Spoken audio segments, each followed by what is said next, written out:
Good morning সবাইকে। কেমন আছো সবাই? আশা করবো সবাই ভালো আছো, আমরাও ভালো আছি। সকালবেলা এই জানলাটা দিয়ে বাইরেটা দেখতে আমার বড্ড ভালো লাগে। ওদিকে যাকে দেখতে পেলে দিদির ঘরে কাজ করছেন সেই মানে সহকারীকে দেখতে পেলে। ওই চাতালটা পুরো ধোয়াবে, তো এদিকটা ধোয়ানো হয়ে গেছে, এখন ওদিকটা ধোয়াতে গেছে। তো সকালবেলা একটু প্রকৃতিটা তোমাদের সাথে শেয়ার করলাম, অনেক দিন প্রকৃতি শেয়ার করা হয় না। আর এই গাছটা দেখো বেড়েই চলে। গুড মর্নিং সবাইকে। কেমন আছো সবাই? আশা করবো সবাই ভালো আছো, আমরাও ভালো আছি। সকালের কাজকর্ম শেষ, স্নান পুজো কমপ্লিট হয়ে গেছে, বাসি কাজ সমস্ত সেরে নিয়েছি। এখন বাজে হচ্ছে 7টা 10। ড্রাই ফ্রুটস খেলাম তখন 6টা 15 হবে। তারপরে একটুখানি রেস্ট করলাম। আজকে যে ব্লগটা যাবে সেই ব্লগটা এডিট করে ওটা আপলোডে বসালাম, বসিয়ে এখন আবার এসছি ভিডিও করতে। এই দেখো, একদিকে হচ্ছে চা আর একদিকে হচ্ছে ভাত। ভাতের মধ্যে একটা ছোট্ট আলু আমি সেদ্ধ দিয়ে দিয়েছি। টক ডাল আছে না, টক ডালে তো আমার আলু সেদ্ধ ভীষণ প্রিয়।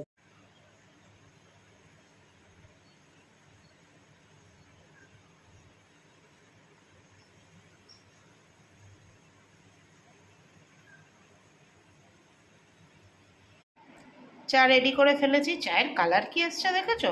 আর দুটো করে বিস্কিট নিয়েছি, ঘরে বসে খাবো চা।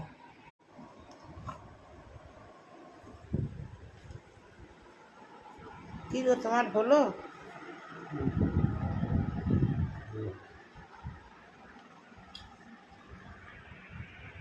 বাসনপত্র সব ধোয়া মাজা করলাম। সকালের যা যা আর কি, চা খাওয়া, এখন যা গরম ঠরম করেছি, যা আমরা জলখাবার খেয়েছি, সেগুলো সব ধোয়া মাজা করে রান্নাঘরের কাজ শেষ। ঘড়িতে টাইম হয়েছে 8টা 40। ঘুমাচ্ছে নাকি? না, হচ্ছে না, কিছু হচ্ছে না, কিছু হচ্ছে না। আর এই বাড়িটা আমার এত ভালো লাগে না, এই সাদা বাড়ি। পাহাড়ি বাড়ির মতো, পাহাড়ে দেখবে এই ধরনের বাড়িগুলো থাকে।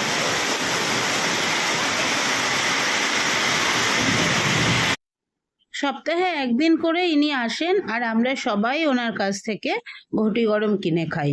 তো আজকে আমরা ডেকে ঘটি গরম কেনার পরে ওনার ঘটি গরমের যে চানাচুরটা ওটা শেষ হয়ে গেছিল, তো ভেতর থেকে বার করে চানাচুর ঢেলে ঢেলে সব রেডি করে নিয়ে যাচ্ছে।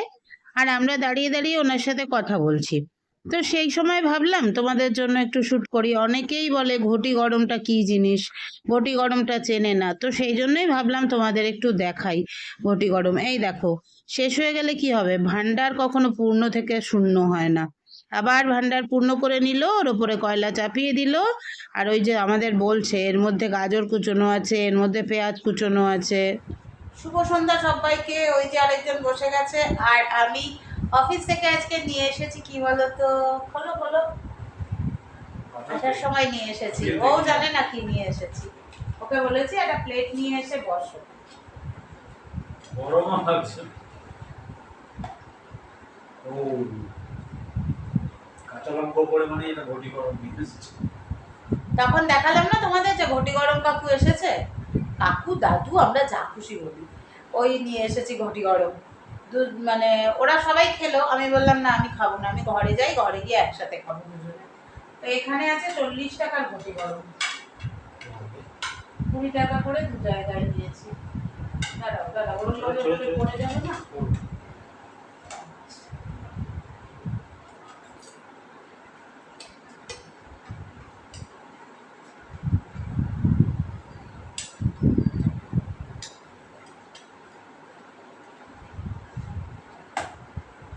দেখতে পাচ্ছ? এই যে চলো খাও, দেখো কেমন আছে। ভালো তো হবেই, আসলে একটু নরম হয়ে যাবে না, পেঁয়াজ টেয়াজ দেওয়া আছে, তাও দেখো একটু তো নরম হবেই। ওর মধ্যে আমড়া দেয়, পেঁয়াজ দেয়, তারপরে গাজর দিয়েছে। চলো খেয়ে নি।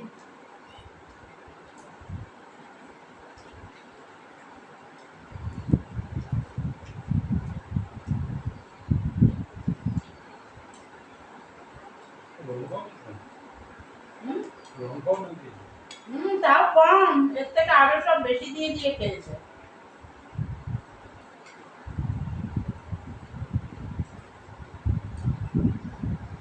এটা পরের দিন অর্থাৎ শুক্রবারের সকালের দৃশ্য। এখন বাজে ওই 5টা 20 মতন হবে। চলো আজ তোমাদের সাথে একটু অন্যরকম কিছু গল্প করি। মহাভারত আমরা মোটামুটি সবাই পড়েছি এবং টিভিতেও সবাই দেখেছি। আমরা জানি মহাভারতে শকুনি মামার চরিত্রটা কেমন চরিত্র। তবে বেশিরভাগ মানুষই শকুনি মামা যে কৌরবদের সর্বনাশ চেয়েছিলেন সেটা আমরা কম বেশি সবাই জানি, কিন্তু কেন চেয়েছিলেন তার কারণটা কিন্তু অনেকেই আমরা সেইভাবে জানি না। বেশিরভাগ মানুষ জানেন যেহেতু ওনার বোন গান্ধারীর সাথে বিয়ে হয়েছিল ধৃতরাষ্ট্রের এবং ধৃতরাষ্ট্র জন্মান্ধ ছিলেন, সেই জন্যই কিন্তু শকুনি মামা প্রতিশোধ নিতে চেয়েছিলেন, কিন্তু ঘটনাটা তাই নয়। গান্ধাররাজ সুবলের পুত্র ছিলেন শকুনি। তো ভীষ্ম একবার যখন গান্ধার জয় করতে গেছিলেন সেই সময় যুদ্ধের পরে শকুনি আর শকুনির পুরো পরিবার, মানে শকুনি মামা আর শকুনি মামার পুরো পরিবারকে বন্দি করে একজনের খাবার দিতেন। তো এই একজনের খাবার তো আর সবাই মিলে ভাগ করে খাওয়া যায় না। শকুনির আরো ভাই বোনেরা ছিলেন, তার মা বাবা ছিলেন। তো তখন তার ভাই বোনেরা এবং তার মা বাবা মানে রাজা সুবল এবং রানী, তারাও শকুনিকে বলেছিল এই তুই একাই খাবারটা খা, কারণ শকুনি যে প্রচুর বুদ্ধি ধরে। কি গো, চা খাবে না? এত মনোযোগ দিয়ে কি করছো? ও, ব্লিঙ্কিটে অর্ডার করছো? না বেসন নিও না, অত বেসন কি হবে, গরমকালে শীতকালে ভাজাভুজি খাওয়া হয়, গরমকালে তো বেশি ভাজাভুজি খাওয়া হয় না। হয়ে গেছে কমপ্লিট? আর কিছু মনে পড়ছে না তো? মটর ফটর কিছু নেওয়ার দরকার আছে? এখন দরকার নেই।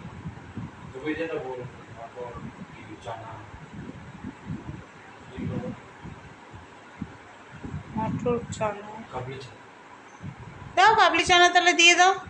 চলো, আমার চা হয়ে গেছে। এসে গেছে ব্লিঙ্কিটের মালপত্র।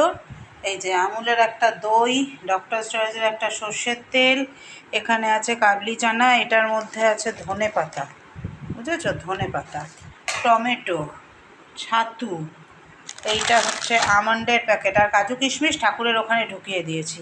এটা নর্মাল বাদাম, ভীমবার, ধনে গুঁড়ো আর চায়ের 100 গ্রাম করে 2 প্যাকেট। এই হলো আমাদের এখন মানে এই সময়ের ওই 10, 11, 12 তারিখের ব্লিঙ্কিটের বাজার। বাকি সব আছে, অনেক কিছুই আছে।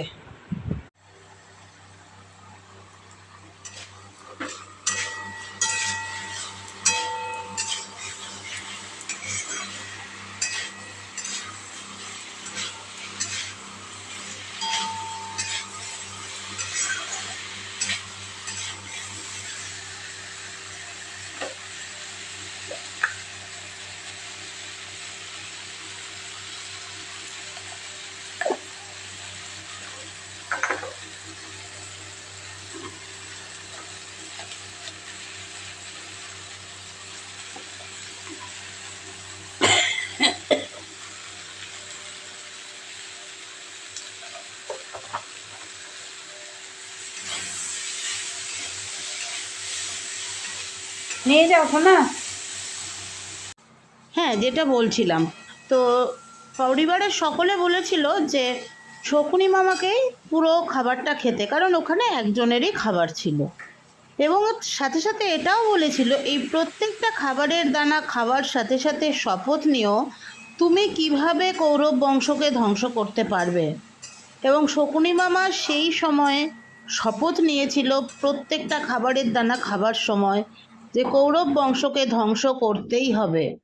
এমনকি যে পাশা খেলা হতো, যে পাশা খেলায় কখনো শকুনি মামা হারতো না, সেই পাশার গুটিটা ছিল গান্ধাররাজ সুবলের পায়ের হাড় দিয়ে তৈরি। মানে শকুনির বাবা তার পায়ের হাড় দিয়ে ওই আশ্চর্যজনকভাবে তৈরি করা হয়েছিল ওই পাশার গুটিটা, যার জন্য পাশা খেলায় কখনো শকুনি মামা হারতো না। আর শকুনি মামা কোন পক্ষে খেলতো? কৌরব পক্ষে।